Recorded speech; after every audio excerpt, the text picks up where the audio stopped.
Next agenda item is the Rio Corridor Study update. David, you have the microphone. Okay, great. Thank you. Serena, are you able to put the presentation up? You can. Good. She was having technical difficulties before. Great. All right. Thanks. Thanks, Marty. The intent here is to provide you hopefully a relatively brief update of the corridor plan. I'll provide a status of the consultants and project teams work on the concepts for phase one, following the public input process and the direction and comments from the board's meeting on 10/13.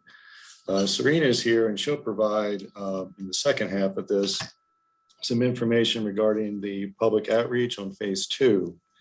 And we have a few questions for you regarding that. So let me get started by just giving you a status report on where we are after our public input processes and our meeting with the Board of Supervisors.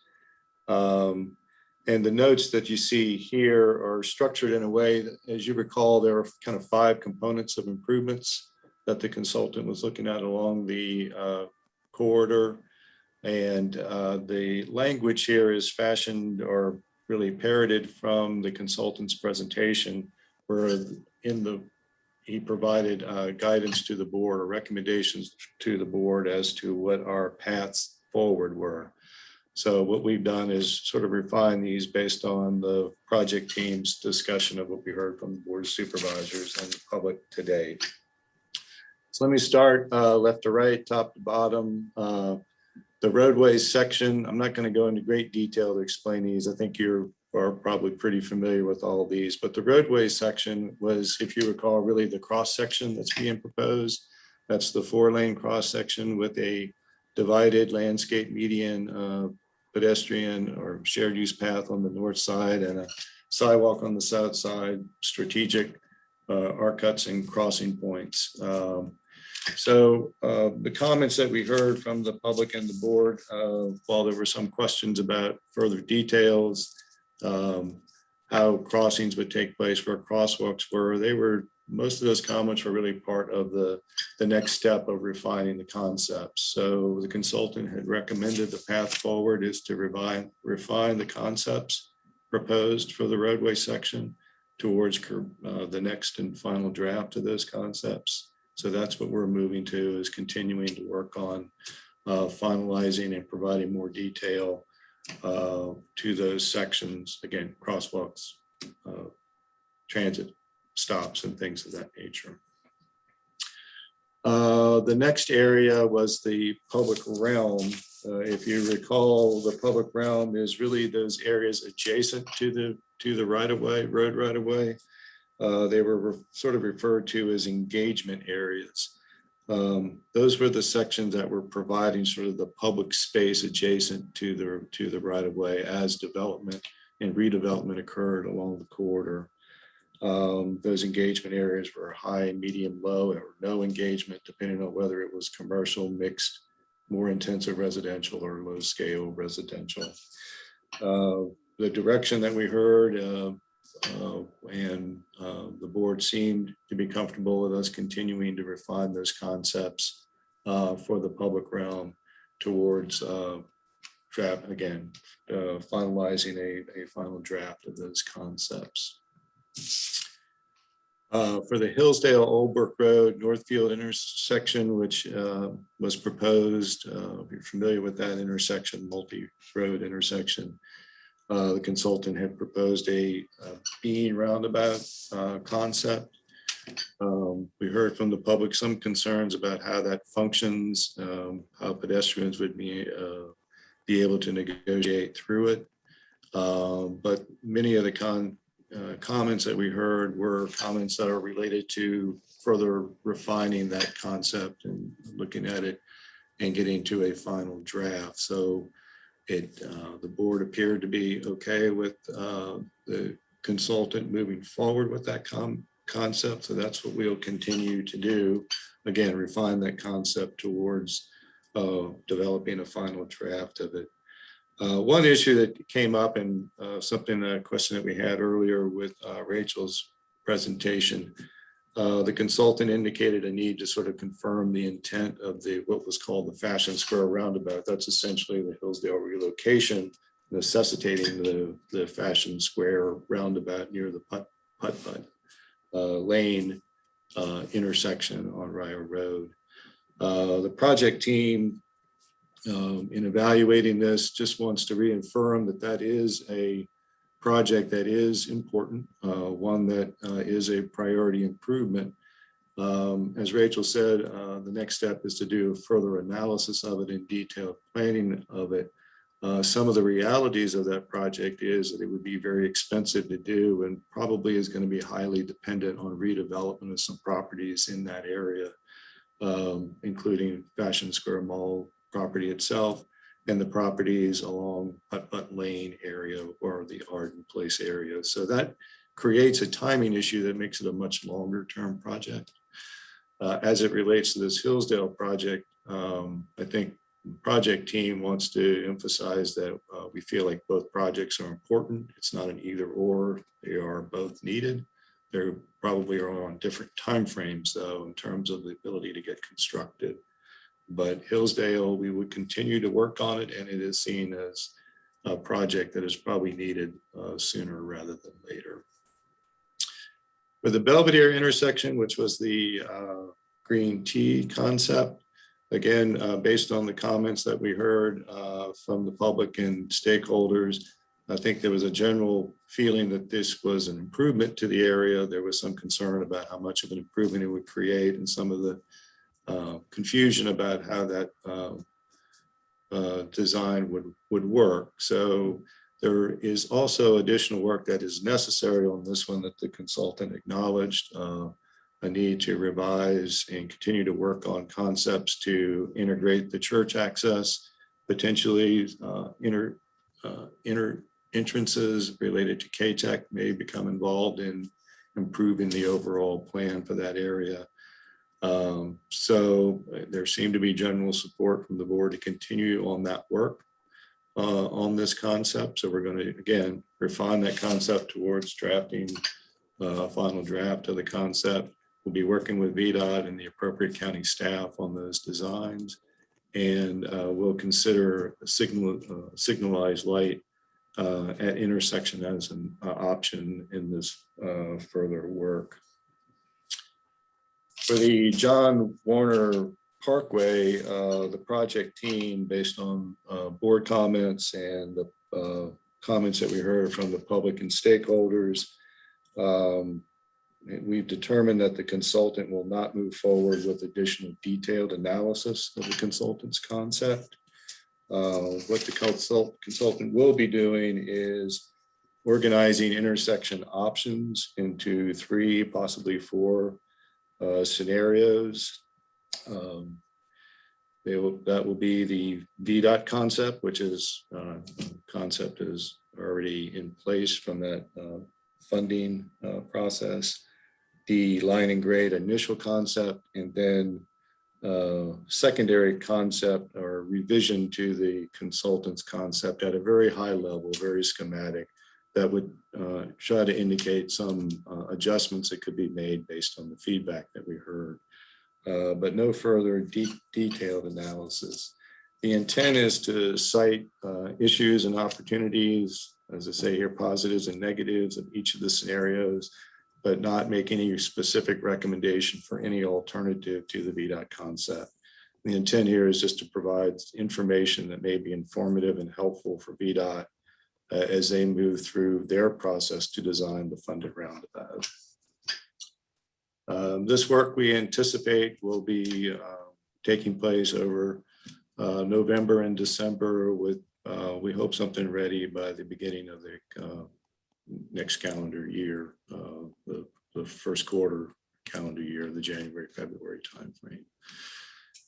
I think with that, I'm going to stop. I think it might be helpful from a timing standpoint, just to let Serena go through her section, Marty.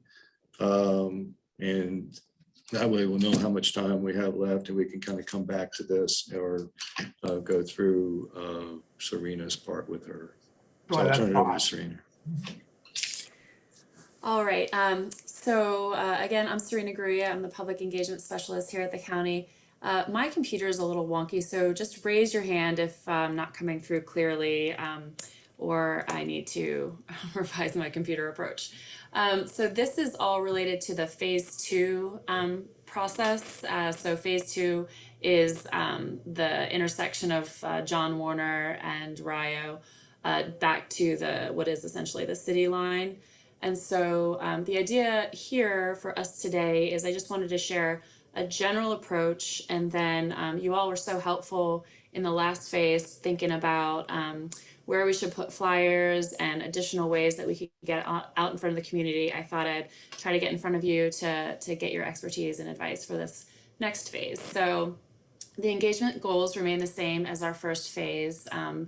Generally to be inclusive and seek additional voices that we don't typically hear from, and then create a platform that everyone can learn about the project and the concepts behind, so that we have an equal opportunity for people to participate. We want to build out another reference library and have clear project information. So I have some bullet points here that indicate some of the ideas of what we would want on that phase 2. So project goals, a map of the phase 2 area, a list of the planned projects along the corridor. I'm going to come to questions here in a second, but I do want some feedback from you in terms of what additional information you all would suggest that we put up on the website, but also even potentially having webinars about new information we could share. Questions for the community members, so that would be you and everyone else. Similar to what we had earlier with questions about how you experience that piece of the corridor, where the opportunities are for improvement, what trouble spots are, and what features we might that could be improved. And again, we're going to come back to this question. And then outreach efforts. So I don't know, I'm new-ish to the county, and so I don't know what like the formal responsibilities of the CACs are, but in my mind, you all can really serve as information ambassadors and share information out with your different networks in your communities, and then community connectors. So I see that role as, you might know the HOA president of a community that's directly on the corridor, and I might tap you on the shoulder to get that contact information, that kind of thing. That's what I see as a community connector.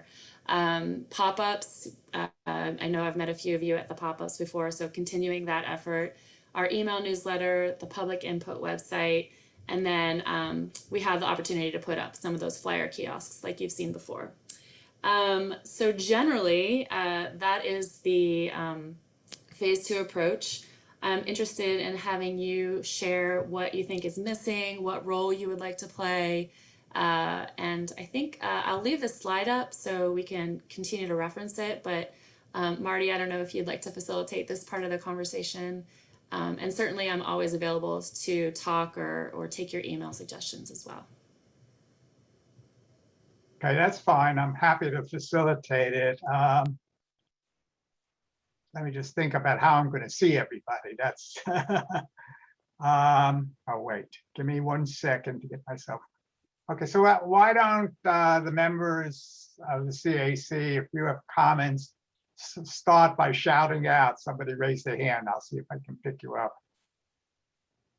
Well, I see Peter raised his hand. Peter? Yeah, I don't see Peter. Yeah, okay. Okay. I'm there. There you go.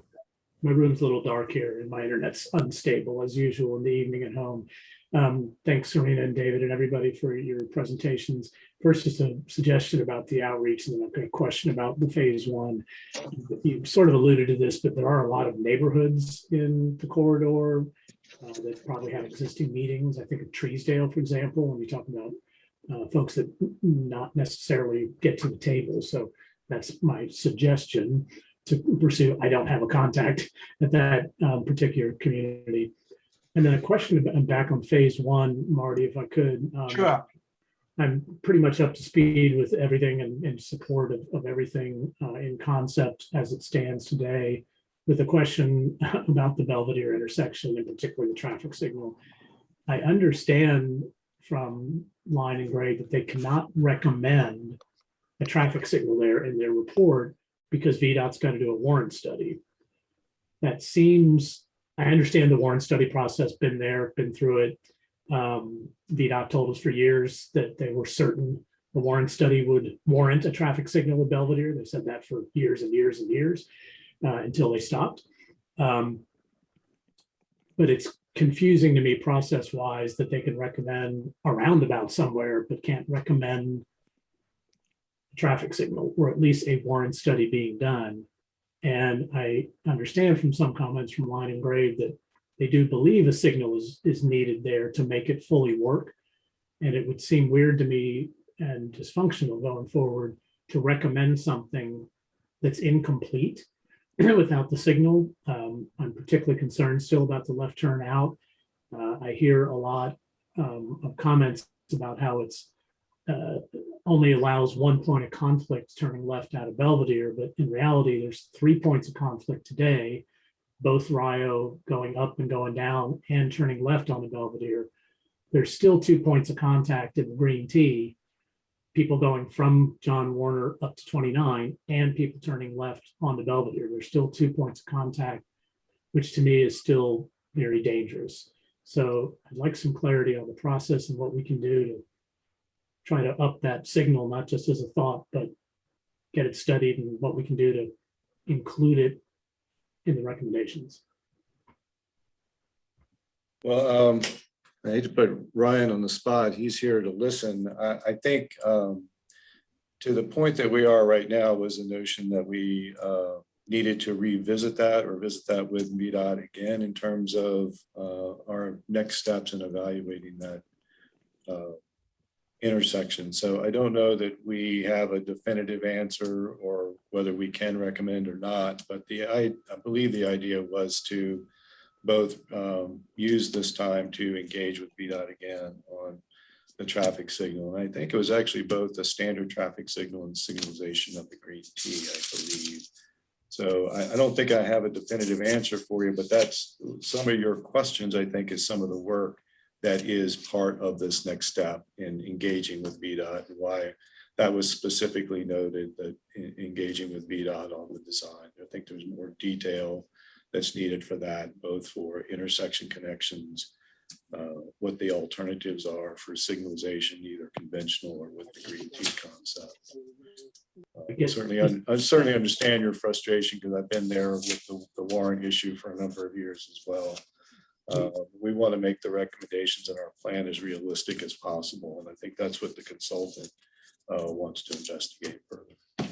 Yeah, I just know from the Hillsdale extension project at the old senior center, there was a signal at that Hillsdale Greenbrier intersection for 10 years. And at the very last meeting, they announced that there wouldn't be a signal there. And the city wanted it, the county wanted it, the police wanted it, the neighbors wanted it, and VDOT just stuck to their, it's easier to say no. And even when they acknowledge that, there are places where there's extenuating circumstances and the guidelines can be followed, but not to the T, because on 250 at Farmington and Boar's Head, for example, there's 2 traffic signals very close to one another because there's extenuating circumstances with the railroad and other issues. So I know that they can bend. They just choose not to sometimes. I just really want to push this point. And you see, a lot of people use the center know I'm involved in this, and the feedback universally is the design is significantly better than what we have today and significantly better than the R-cut U-turn, which didn't excite anybody as an improvement. But they're universally, to a T, dozens and dozens of people. So I'm speaking on behalf of a lot of users of the neighborhood. So thank you. And I do believe that the signalization also has something to do with another issue that has come up, I think you raised, in making sure that transit is functional through that area, what's needed to make transit accessible to the Belvedere area, I think plays into that inner lighting issue as well. So good points. We're aware of it. And I think that's part of our next step on Belvedere. David, can I ask a question just relative to that? Mm-hmm. Or Marty, I should ask if I can ask a question. Sure, please, go ahead. So irregardless or regardless, whichever word is right, of that, what is said in a corridor study. At any time on an intersection, the process would be the board can request the intersection study to see if it warrants a light. And I know Yeah, the study hasn't been done in a while. That's what Peter's alluding to. So whether this, now we've asked the consultant to do some further work on signalization, but whether or not they recommend that or not, in a lot of ways is immaterial, because if we want to explore whether it's the green tea concept or what exists today, we can request the study, and then if it warrants it, it warrants it. Am I off on my thinking on that? I think you're correct, and keeping in mind that this is a plan that just sets broader intentions and goals that can be worked on through the various processes that VDOT has. Brian has got his hand raised. He may be helping to correct me or respond better. They have a little more expertise in those areas. So I'll defer to Brian. Yeah, thanks, David. I just wanted to add a couple clarifications. When we I'm say sorry to we interrupt. cannot- Can whoever's microphone that's live with the background talking, mute your microphone, please? Sorry, Marty. Yeah, I think it's Judy. Judy. Go ahead, Ryan. Thank you. When we say that we can't, I think I previously said we can't recommend a signal. What I meant was we do not have the data in hand or to be able to do the warrant. So we can't complete the work of the warrant. And we want to be clear in our study. We don't want somebody looking at our study and saying, oh, well, they recommended it, so they must have done the warrant. There needs to be a specific engineered study that addresses that. And Ned and David are right when they say that can be a separate process that can be independent of any of the recommendations that we make. I do want to talk about really briefly about conflict points, because I've heard that come up in relation to the green tea versus just a standard intersection. When we say conflict points, we don't necessarily mean a stop controlled situation where you have now where there's no signal, there's just the minor street is at a stop condition waiting for a gap. What we're saying is any potential accident. So if you signalize an intersection, you still have conflict points. So what the green tea does is two things. It reduces some of the movements, mainly the through movement. So somebody could not go from Belvedere across the street to City Church. So that cuts down on some of the possible conflicts. But really what you're talking about is the signal cycle length, the amount of time that the signal it takes to make a full rotation. That is going to be drastically reduced in the green tea situation, because the one of the legs, the southbound leg, is not a part of that traffic signal. So the southbound leg will continue to flow regardless of what the signal is doing, and the signal would only stop the northbound traffic in order for the left turns to be made. So that's the main advantage of having the green tea, is that traffic signal would have a substantially shorter cycle time.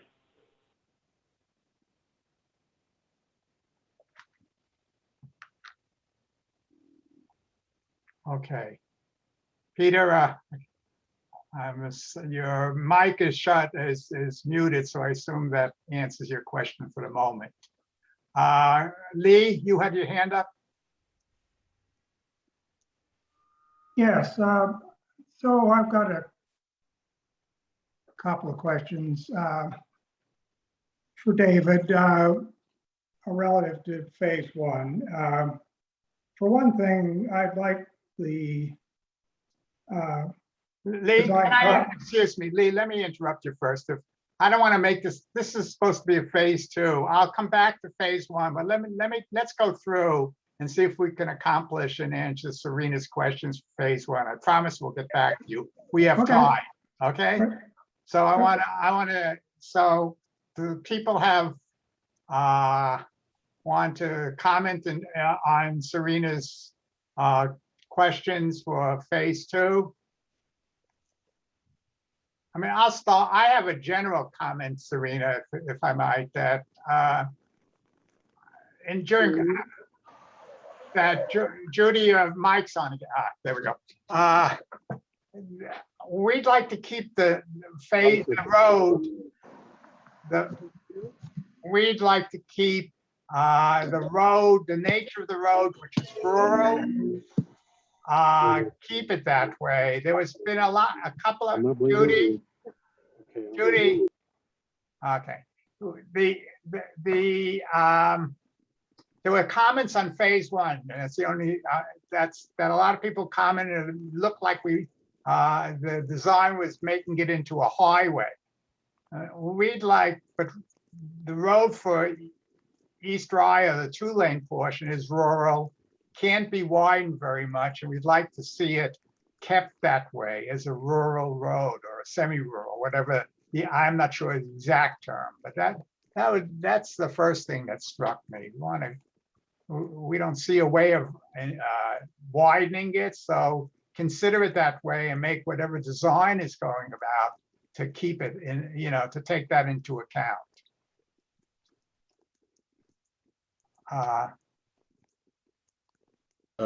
That's good. Maybe this is a good segue. One thing we hadn't mentioned that I was going to mention to everyone is that your next meeting, which is not next month, but will be in December, we propose the 9th.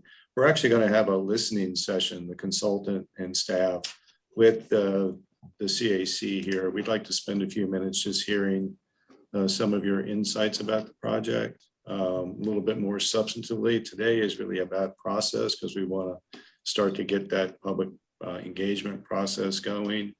So any comments are useful, but keep in mind that we hope on the 9th, our plan is for the consultant and some of the project team to be here to actually get some of your insights about what issues you see and what opportunities and desires and concerns you have specific to the corridor, and to have that sort of listening kind of opportunity. We'll be structured around some questions we're still working on, but really it's more just to get some earlier feedback from you guys as the consultant is working on their background work right now. Okay, so from John Warner Parkway to Penn Park is a fairly straight portion of that rural road. Then it begins to curve quite a bit. I don't know if Serena's been on it. People seem to speed up on it. In fact, in particular, Rick and I were on the road. I think he was the one who commented. I realized that if you're coming up from the city heading toward John Warner Parkway, you're on a curvy road and you see a straightaway, you have a tendency to gun it. So we do see speeding on that straight portion of the road from John Warner Parkway down to Penn Park. So anything to do that, to eliminate part of that. So I wonder if we phrase that in a question for a survey, what are some of your concerns about that stretch of road? Speed sounds to be a concern for you specifically. So I just wonder, if we could categorize those concerns, what would you say in addition to speed as a concern that I could, then ask a broader community to, check a box. This is a concern for me. But you have so many things about to be going on there at this point. You've heard the discussion about Rio Commons and Rio Point. So I think ultimately there may be a concern that that portion of the road is going to get crowded, particularly in rush hour when people are coming and going on one or both of those communities.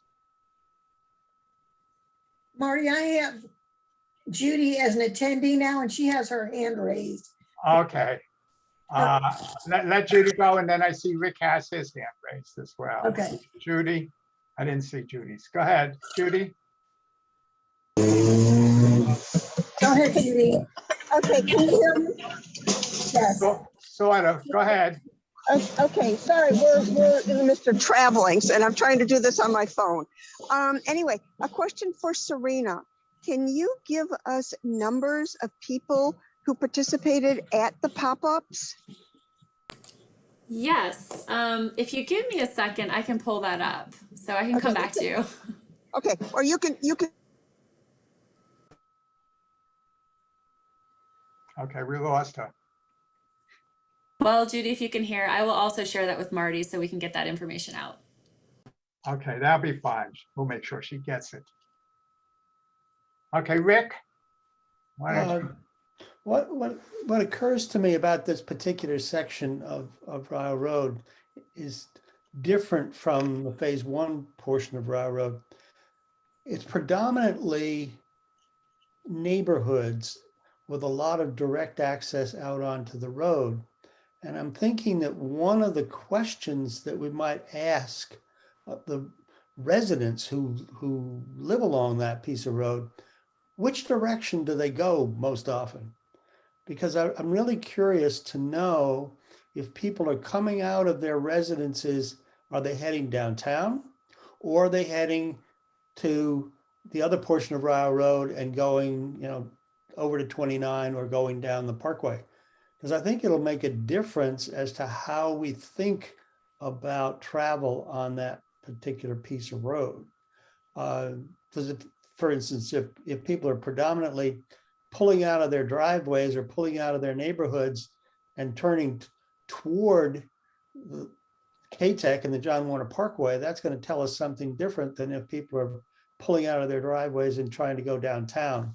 Because I think we can pretty much bank on the fact that the city is not going to change Park Street. So people turning toward downtown, whatever, if we try to do something which makes travel easier on that portion of Rio Road, they're going to get to Melbourne and enter the city, and it's going to be just the way it is for the foreseeable future. So that's one question that I would ask. The other thing I'm thinking about, Serena, is that when we look at a map of the phase 2 area, again, it appears to me to be predominantly neighborhoods and subdivisions. And I think it would be useful on that map to designate those particular neighborhoods so that we can focus outreach efforts to them, and it may give us information about where we could put additional kiosks or other bits of information besides Penn Park. I'm thinking about, Locken Hill, for instance, where or Treesdale or Dunlore Forest or any of those neighborhoods along the way, they are distinct neighborhoods that may have distinct perspectives. And I think putting that on the map would be very helpful. I would observe, just to add to Rick's comment, that I've lived here about 4 years now, 5, and we don't have contact between the neighborhoods with the possible section of Dunlore Forest are close by, but most of the neighborhoods are pretty distinct. And so I think Rick's idea is good. Is going to each neighborhood and putting up a little Cossack would be helpful, would get some of that word out. Thank you. That's really helpful. Marty, could I add something? Sure, please. Obviously the pedestrian and the bike, when you were talking about what are the bigger concerns, Yeah. obviously the pedestrian and the bike infrastructure is all over the place along that section. If it does exist, it doesn't exist the whole way. If it doesn't exist, and then transit stops, etc. So I'm seeing a lot more pedestrian activity, but you got some sidewalks that force you into the road. They're disjointed. Even the project we're doing is not going to marry all of that. So especially to the top of, to top where it starts to go down and curve around Eco Village. But up there, the pedestrian traffic, the bike traffic, there seems to be a lot more of that activity than there is on the west side, at least, immediately around KTEC. So that would be one I would throw out there, that I know Marty's received some emails from residents specific to that. So that should be an overarching concern, which I would imagine it would be anyway, even if we don't mention it. But I thought about that a little bit, but the road is so wide, curvy and windy there, and doesn't look like there's a lot of room to expand it, but be interesting to hear what comes out of the study. It really would be. The other thing that strikes me is that while people don't go in the city, people do cut over to go to Pantops. So on the bypass. So I don't know how you capture the people who are cutting through on that road, Serena. Is there maybe even a portion to even go back to the library or it's just, I don't know how you reach those people who are traveling on that portion of the road, maybe to go up to the Pantops area or somewhere to get to the point where you get a sense of who's using that road who are not local residents, besides, coming out of the various developments. I know I'm not completely clear, but that's where I think there is a fair amount of traffic. I remember there's 10,000 vehicles per day going on Rio Road at least. That's correct. And there are past studies of that, so I think there's at least some historic information, but that might be a good, we'll think about how to see if we can gauge some public input from that. Okay, anything else? I think, Rick, we had talked a little bit about looking at, as you go down the road, where people have line of sight visibility issues or turning issues, to look to see where there might be some left turn lanes possibly included. Yeah, Marty, I'm thinking that what David is asking us to do is to hold on to those comments until we have this other listening session in December. And here we're just wanting to talk about process a little bit. I agree with you. Yeah, things like, line of sight and left turn lanes, I want to bring those up when we have that kind of input. And I don't want, some of these are good preliminary comments because it can help Serena figure out what sort of questions to ask. I don't want to cut off comment. I just wanted to let you know there is more follow-up that's going to be a little more in depth about your thoughts. Yeah. So, and Tom's I think had his hand raised too. Okay, I didn't see it. Go ahead. Yes, I was just curious, is there someplace on the county website where there's more information about the study since the last information was put out? 2 videos originally were out. What kind of information are you looking for? Just anything that is beyond what was presented in those original 2 videos that were posted a couple months ago. I mean, that's the only thing I've found or known about. Well, we're not at the point of having concepts as yet. When there will be concepts, I think Serena and the consultant will consider whether that's a process we want to go through again. We felt like it was pretty useful to do that. We will be, I think, Serena and I will be looking at what we need to do to freshen up the phase to start to provide a little bit more information about phase 2. And it will continue to be updated as we do generate information. We're a little bit premature to have the videos of the concepts as yet. The consultant still doing mostly background work. Okay, anybody else? Is there, Serena, again, is there any way of getting an article in the paper, Daily Progress, or on TV to talk about this? Have you reached out that way to talk about the corridor study in general? Yeah, we send out press releases when there's these big milestones. Yep. Okay. Okay. Anybody else? So I think you've drained us, I guess. I hope it's been helpful to you. Yeah. Thank you. Okay. So we're up to the next agenda item. I think some, Marty, someone had a question that we held off. I think Lee possibly on. Oh, I'm sorry. I apologize. Lee? Yes. Where is Lee? I'm here. Go ahead. Yeah, I'd like to see among the alternatives that VDOT considers for the John Warner Parkway, Rio Road intersection, to also consider the one I submitted, which not only solves the problems with that intersection, it solves the access to Rio Point, which also solves the access to Rio Commons. It keeps intact the access to K-Tech, has a transit stop, has a pedestrian overpass, solves the problems with Belvedere Intersection and Greenbrier Terrace, which none of the others do, all of those things. So I'd just like to see that one included.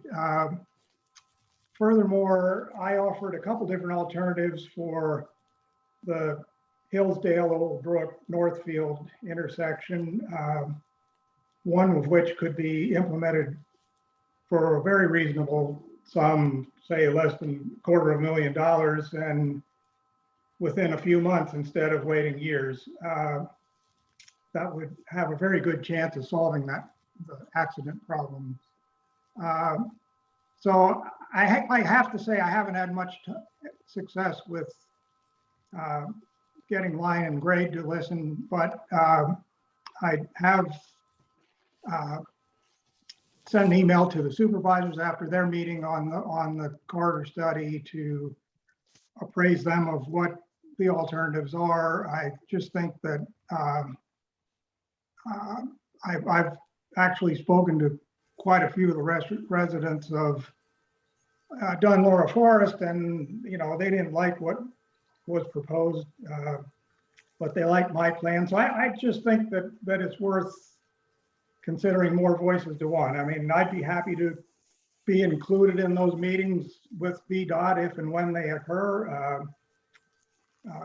And like I say, it doesn't cost anybody anything, so I'd just make myself available for that. Well, we'll take that into consideration. I don't think I'm prepared to answer that. There are some issues about what we've hired the consultant to do and their professional judgment as to what their product is that we've contracted for. But we certainly have your input. It has been looked at by the consultant. I think where we are right now is more assessing the work that we've done to date with some high level look at some of the adjustments to the consultant's plan, but really more just outlining pros and cons built around what we've done to date and the VDOT funded plan, and not to entertain any further options at this point in time.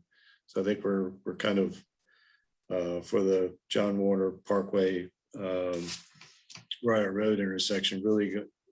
The plan is to focus our time on the work that we've done to date and not look at really other significant options at this point in time. I'll discuss that with the project team though, so I appreciate your input. I mean, I'll make a comment to this, Lee. It's not that we don't appreciate the effort and the idea, but I'll say the same thing to the people that were reacting to the placement of the roundabout in Line and Grade. Line and Grade was hired to do a job, and they have to deliver the product to us. And all of the other ideas and feedback that we get along the way can be part of the record. But the board, the time to discuss the VDOT application that's been approved for SMART funding is come and gone. We voted on that project. The design elements, I mean, there'll be site planning and modifications just like our other major transportation products. But I've made this statement to the Dunmore community. This supervisor is not going to VDOT after I've received a funded project that I voted on and go, oh, I'd like to change it drastically. We are where we are with that. There are some things relative to your project and your idea that I would, if you and I want to meet and sit down, there are some things in there that I think are problematic with that design, just like all designs. If there's anything that we can learn from it that are positives for that roundabout at John Warner and Rio, then great. It should be the same thing as the input we're getting from the line and grade proposal. Now, as far as the rest of the corridor goes, it's no different than some of the ideas you put into via CTAC to the MPO, like your flyover concept for 250 and hydraulic. And the next time that comes up for discussion, your idea is going to be on the table. So I would imagine going down the road, just like this proposal will be a planning document, that some of the ideas that you put out there for this will also serve like this planning document will, to inform and help decide what the best solutions are going to be. So I want to provide my appreciation for the ideas coming forward, but I also don't want to be providing any sort of false hope based on exactly where we're at on very specific projects. Okay, thank you. Serena, you had a hand up? Yep, I just have a real quick follow-up to Judy's question. We had a total of, for the 3 pop-ups, we had 114 people. Okay, thank you.